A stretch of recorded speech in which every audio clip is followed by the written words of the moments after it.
You have led product at global companies like Target, Dataflow, recently at Falabella, Yahoo at the starting of your career.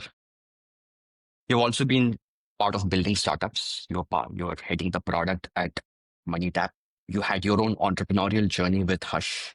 There's a common belief that experiences or lessons do not transfer across these worlds, Yeah. startups and global scales and conglomerates, right? But you have managed to go through that journey over the last 2 decades. What do you think are some of the core principles or lessons that have helped you navigate such a diverse set of products, geographies, and even scale? So I would not necessarily agree that the lessons don't transfer. If you look at bigger firms, they teach you a lot about not only about product management, because whatever you launch, even if you launch a simple feature, there are a lot of customers who see it. So you get a lot of data. You get a lot of data to play with to take your decisions. But more importantly, you get to understand how things work at scale. You start building for scale, security, and all of these aspects come into mind. Even accessibility and some of these things are something you're very careful about when you're building in a big firm. Of course, a startup teaches you to be frugal and do things fast, much faster. But then those lessons also can be transferred back if you're again in a bigger firm. So I would say, while these are two slightly different beasts at some level, but the lessons transfer very well. In fact, not only I would say, especially in the context of product roles, right? I I very strongly believe that a good or a strong product manager can pretty much go into any industry and have an impact. Of course, if you go to a similar industry, you could probably start having impact from day one. If you go to a different industry or a different scale, maybe it'll take you some time to understand the platform, some time to understand the industry, but then you can pretty much after that focus on building what is right for the customer. So I think if I look at my journey, there are different things I learned from different companies, different stages. Irrespective of the size of the company or the stage of the company, there are a lot of lessons you can learn and transfer it to other places. You have led products across very different geographies. Target, I'm assuming it's North America, Europe, right? Yeah. With Falabella, you have launched and scaled products in Latin America. Of course, India with Tata CLiQ and your startup Hush, and even Dataflow is Hong Kong based. So I'm assuming that again has a global audience. If you could go a little deeper on that, right, and then talk about what are some of the cultural nuances that leaders need to know or keep in mind when they are both launching or scaling in the new market, right? And if you could explain that from the perspective of somebody who's a mid-career professional today looking to Yeah. expand their career over the next couple of years. Yeah. So I would say, at least, especially for a product role, one of the most important thing is empathy for the user. And that is something you have to have in order to be able to build products in different geographies. And when I say empathy, that's for the user, that's also for the teams you're working with, because there are a lot of cultural nuances. And I would like, I'd like to give you an example. So when I was working at Yahoo, I was in charge of monetization for them for the search platform on Yahoo. And we were launching products in multiple geographies at that point of time. So there was an experiment I was working on. We were trying to launch images and search ads. So typically at that point of time, when you do a search, when you see the ads on the top, these were these links without any images in them. These were like the links people could click and go to the advertiser site. We were doing an experiment to see if we could, using ML, using machine learning, get a relevant image on the ad, make the ad a little bit more attractive to click. What would happen? So we first, when I was running this experiment, first tested this in the US market. And it was based on pattern recognition, machine learning, so it cannot be 100% accurate. So what we realized was that our accuracy for the image was maybe 82 or 83% of the cases we were very relevant image. In some cases, it was not relevant. When we looked at the data after this experiment, we realized that the click-through rate was flat. So overall, while the revenue implication was flat, what we understood was that because there will be still a cohort of users who will see a irrelevant image, their trust in the product will go down, and it doesn't make sense to launch this, because even if there was a slight uplift, it didn't make sense. So at the same time, I was also working with the Taiwan team on monetization for search. And Taiwan was a very different market for us because there we were the bigger players. At that time, Yahoo Taiwan, from a search share perspective, was all close to 90%. Google was 8-9%. So it was the much bigger player there. And I had a lot of push from the Taiwan team that we want to do this experiment in our market and we want to launch it here. When we ran the experiment, we saw almost a 3% uplift in clicks, which can be substantial in terms of revenue. So then we did a market research. We spoke to a lot of these users who had seen these ads, and a very interesting thing came about. So people said that they liked an ad best where it was a fully relevant image. Second best was an ad with an image, even if the image was not relevant. And third was an ad without an image. So it was a very eye-opening thing for us that cultural nuance is so different. And at that point of time, we ended up launching it. And next few months, it gave us a pretty big uplift in revenue. My personal hypothesis on this was at that point of time that even the language in that region is very pictorial in nature. Even the best websites in China, Taiwan, a lot of these markets at the time were very flash elements of a lot of flash, a lot of things moving. And even if you go to Japan, you see a lot of those elements. Whereas the design language in the West and even in India at that point of time was very minimalistic, right? So maybe huge cultural nuance. And I think that is very, very important. And that gave me a big lesson that typically when you look at launching products in different markets, you're only looking at, especially at the start, as a mid-career professional, you will be looking at just localizing it in terms of the language. But I think you need to go a lot deeper. You spoke about a lot of moving parts, right? So there's a whole lot of database decisions that you need to take, a lot of qualitative research that needs to be done, a lot of intuition as well when you are unsure about what is the right path to take, right? You must have groomed, mentored, led hundreds of product talent in the last 20 years. Right? What do you think differentiates a great product talent from an average or a good product talent? One thing which I think differentiates people is product sense. And I, I mean, I'm in the school of thought that it is not something which can be easily taught. I would say even stronger than this. One thing which I feel, which is very, very simple, but I see many PMs not doing it. It's something with the concept of eating your own dog food, using your own product every day. As a PM, you forget that many of the users or majority of the users are first time users when they're coming to the platform.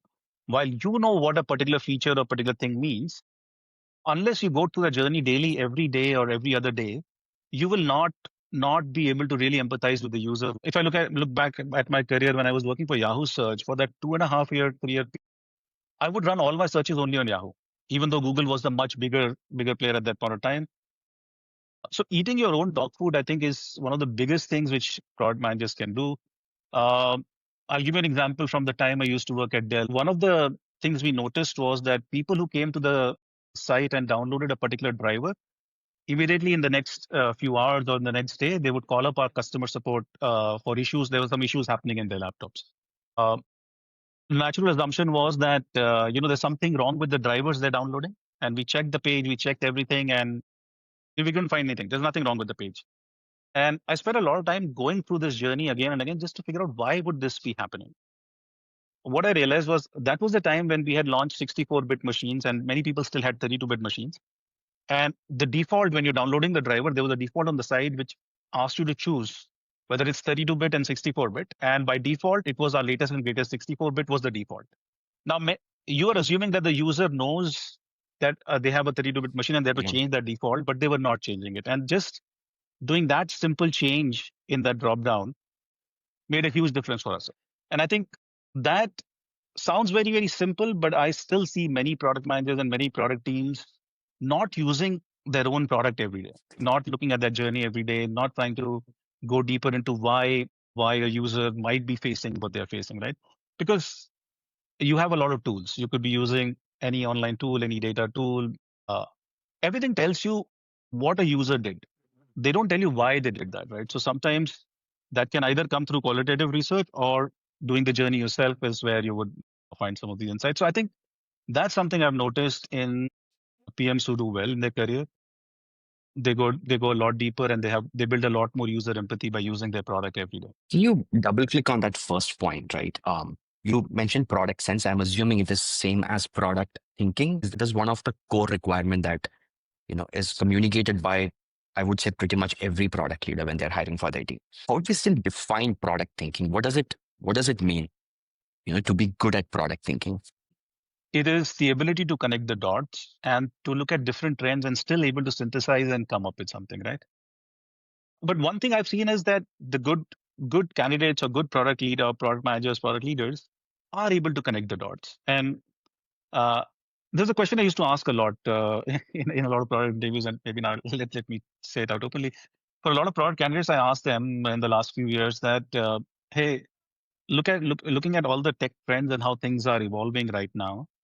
If 10 years from now you're building a dating app, what would be the home screen? How will the app start? What will the user see? What would happen, right? I'm amazed at how many people just start immediately building a product and they do something which is maybe a minor evolution on what exists currently in the market. And very few candidates actually try to think of what would be happening in technology 10 years from now. And I know it's an assumption, right? But it's fair to assume things would be very, very different, make an assumption, and then what will you build at that point of time? So I think connecting the dots for me is very, very important. I think let's shift our gears a little bit here, right? And I would want to speak about my favorite topic, which is the impact of AI, right? Um, I think there are two. I don't think there are two different schools of thought at this point, but definitely people look at AI as both as a disruptor and a co-pilot. How do you see the impact of AI in product management as a craft, right? How does that change, evolve with time? See, my personal thought on this is that the good product folks who are there will actually be able to utilize AI and do more from that, right? So from that perspective, I think AI will be more of a co-pilot for them and help them do a lot more faster.